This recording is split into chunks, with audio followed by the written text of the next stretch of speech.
নমস্কার বন্ধুরা, আমি মিষ্টির গৃহকোণে আপনাদের সবাইকে স্বাগত। বন্ধুরা, এখন তো শীতকাল, আর বন্ধুরা কড়াইশুঁটি বাজারে বেশ সস্তা হয়েছে, জানেন তো। তো কড়াইশুঁটি দিয়ে কি শুধু কচুরি হয়? না, হয় না। আমি আজকে বানিয়েছি কড়াইশুঁটির বরফি, একদম পুরো একটা মিষ্টি আইটেম বরফি। তো বন্ধুরা একটু দেখুন কেমন করে করলাম কড়াইশুঁটির বরফি, দেখুন। বন্ধুরা, মটরশুঁটির বরফি করতে আমাদের লাগবে কিন্তু বন্ধুরা মটরশুঁটি। দেখেছেন বন্ধুরা, আমি এখানে 1 কিলো মটরশুঁটি নিয়েছি, আর আমার নাতিকে বলেছি মটরশুঁটিগুলো ছাড়াতে, তো ছাড়াচ্ছে। তো ওর ছাড়ানো হোক বন্ধুরা, তারপরে দেখাই মটরশুঁটিগুলোকে নিয়ে আমি কি করব।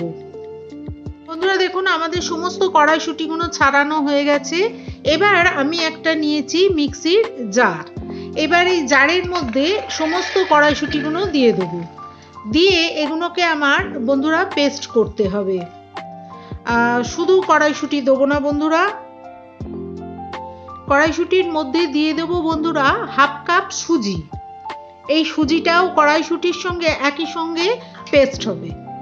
তো চলুন এটা পেস্ট করে নিই। বন্ধুরা দেখুন, আমাদের কড়াইশুঁটি আর সুজিটা সুন্দরভাবে পেস্ট হয়ে গেছে। বন্ধুরা এখানে আমি নিয়ে এসেছি দেখুন 200 গ্রাম খোয়া বা মাওয়া। এবার এই খোয়াটাকে আমি একটা গ্রেটারের সাহায্যে ভালো করে গ্রেট করে নেব। একটা গ্রেটার নিয়ে এসেছি, এবার পুরো জিনিসটাকে ভালো করে গ্রেট করে নেব। এইভাবে আমাকে পুরো সুন্দর করে গ্রেট করে নিতে হবে। বন্ধুরা দেখুন, আমাদের খোয়াটা একদম গ্রেট করা হয়ে গেছে। এবার চলুন আমরা বরফিটা বানাই। আর গ্যাসে একটা পাত্র বসিয়ে তাতে দেব বন্ধুরা 4 চামচ ঘি। বরফিটা কিন্তু বন্ধুরা পুরো ঘিয়ে হবে, ঘিয়ে না হলে কিন্তু বরফির ভালো গন্ধ আসবে না। এই দেখুন 2 চামচ দিলাম। এই হচ্ছে বন্ধুরা 4 চামচ। এই পুরো 4 চামচ ঘি দিলাম, দিয়ে এবার ঘিটা একটু বন্ধুরা গলুক। বন্ধুরা সুন্দর গলে গেছে। এবার দিয়ে দেব মিক্সি থেকে যে পেস্টটা করলাম, কড়াইশুঁটি আর সুজির পেস্ট, ওটা এবার দিয়ে দেব।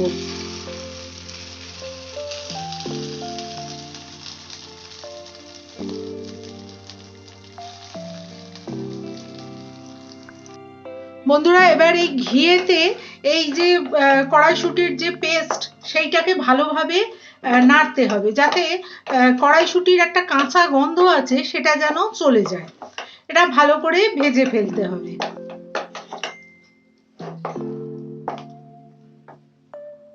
বন্ধুরা দেখুন, আমাদের কড়াইশুঁটি থেকে যে একটা কাঁচা গন্ধ থাকে সেটা কিন্তু চলে গেছে, আর মিশ্রণটাও কিন্তু একটু বেশ টাইট হয়ে আসছে। এই সময় দেবো 1 পিঞ্চ লবণ, আর দেবো বন্ধুরা এতে চিনি। আমি এখানে চিনি দিচ্ছি 1.5 কাপ, 1.5 কাপ মতো চিনি দিচ্ছি। এবার মিষ্টিটা বন্ধুরা যে যার নিজের অনুযায়ী করবেন, যে বেশি মিষ্টি খেলে তারা একটু বেশি দেবেন, আর কম খেলে কম। আমি এখানে 1.5 কাপ দিলাম, আশা করছি 1.5 কাপেতেই আমার ভালো হয়ে যাবে। তো এবার চিনিটা বন্ধুরা ভালো করে আমার মেশাতে হবে। আর চিনি মেশালেই বন্ধুরা এই যে মিশ্রণটা, এর কিন্তু একটুখানি পাতলা হয়ে যাবে, মিশ্রণটা একটু জল ছাড়তে শুরু করে দেবে। বন্ধুরা দেখুন, আমাদের চিনি দেওয়ার পর মিশ্রণটা বেশ পাতলা হয়ে গেছে, যেটা গাঢ় হয়ে আসছিল সেটা কিন্তু পাতলা হয়ে গেছে। এই সময় কিন্তু বন্ধুরা একটু চিনিটা চেক করে নেবেন আর লাগবে কিনা। তো এখন এটাকে আমাকে শুধুমাত্র নেড়ে চেড়ে এটাকে একটা গাঢ়ভাবে আনতে হবে। আমাদের চিনিটা দেখুন সুন্দরভাবে মিশে গেছে, আর এটাও দেখুন একটু গাঢ় হচ্ছে। এবার এই সময় দিয়ে দেব বন্ধুরা যে মাওয়াটা, যেটা খোয়া, যেটাকে গ্রেট করে রাখলাম, সেই মাওয়া বা খোয়াটাকে আমি পুরো দিয়ে দেব। আর বন্ধুরা খোয়াটা দিলেই কিন্তু এই খানিকটা জল কিন্তু খোয়া টেনে নেবে, যে যেটা রয়েছে সেটা কিন্তু অনেকটা দেখবেন গাঢ় হয়ে যাবে। আমাদের ততক্ষণ অবধি নেড়ে যেতে হবে বন্ধুরা। দেখুন বন্ধুরা অনেকটাই গাঢ় হয়ে গেছে, দেখেছেন সমানে নাড়তে হচ্ছে, অনেকটাই গাঢ় হয়ে যাচ্ছে। এই সময় দিয়ে দেব বন্ধুরা একটু ছোট এলাচের গুঁড়ো, দিয়ে দেবো, দিয়ে আবার ভালো করে এটাকে নেড়ে মিশিয়ে দেবো, একদম সুন্দর করে মিশিয়ে দেবো। আর বন্ধুরা দেখুন অনেকটা কিন্তু টেনে গেছে, আর দেখুন এইভাবে ঘোরালে খানিকটা করে কিন্তু হচ্ছে, এখনো পুরোটা হয়নি, তবু আরেকটু করতে হবে। এর মধ্যে আমি এলাচের গুঁড়োটা মিশিয়ে দিলাম, দিয়ে এবার কনস্ট্যান্ট নেড়ে যেতে হবে। বন্ধুরা দেখুন একদম এখন আমাদের পাকটা হয়ে যাচ্ছে, দেখুন একদম কড়া ছেড়ে একদম দেখুন প্যানটা ছেড়ে আসছে, দেখুন একদম ঘুরে যাচ্ছে, দেখেছেন? এর মানে হচ্ছে একদম পাকটা একদম রেডি। এই সময় আমরা একদম নামিয়ে দিতে পারি, দেখুন একদম পুরো ঘুরে যাচ্ছে, দেখেছেন? একদম প্যান ছেড়ে চলে আসছে। এই দেখুন, দেখেছেন?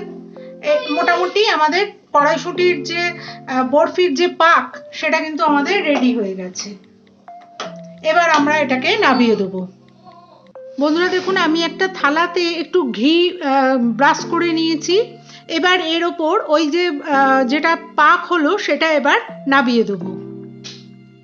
দেখুন বন্ধুরা এগুলো কড়া থেকে এগুলো নামিয়ে দিচ্ছি, দিয়ে এবার এগুলোকে একটু চারদিকে ছড়িয়ে ছড়িয়ে দেবো, দিয়ে ওপরটাকে একটু বন্ধুরা প্লেন করে দিতে হবে। একটুখানি খুব গরম তো বন্ধুরা, একটু সাবধানে কাজটা করতে হবে। বন্ধুরা দেখুন একদম ওপরটা আমি প্লেন একদম করে দিয়েছি।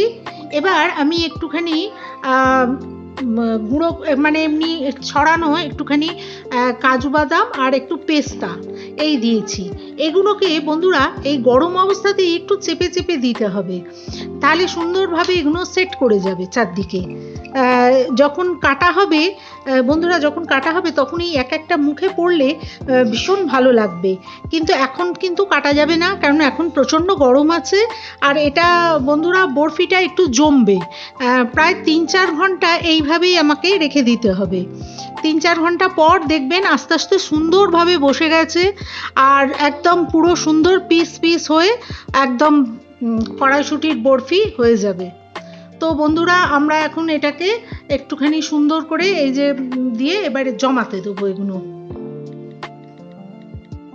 সেই কড়াইশুঁটির বরফি যদিও এখনো একটু হালকা গরম আছে, তবু চেষ্টা করছি একটু কেটে আপনাদের দেখাবার, কেননা ভিডিওটাও তো তুলতে হবে তাই। তো বন্ধুরা একটুখানি আমি পাশ থেকে কেটে আপনাদের দেখাচ্ছি। দেখুন বন্ধুরা এই যে এটা কাটছি বন্ধুরা, আপনাদের আমি মানে ছুরিটা দেখাবো। দেখুন ছুরিটা কিন্তু কিছুই সেরকম লাগেনি, এটা জোর করে কাটলাম তাই। তো যাই হোক বন্ধুরা, এই যে বরফি আমি কেটে নিচ্ছি। আরেকটু বন্ধুরা এটা আরেকটু জমবে, এখন একটু গরম আছে।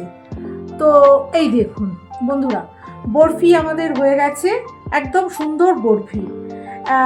এই যে বন্ধুরা একটু টেস্ট করে দেখি কেমন হলো।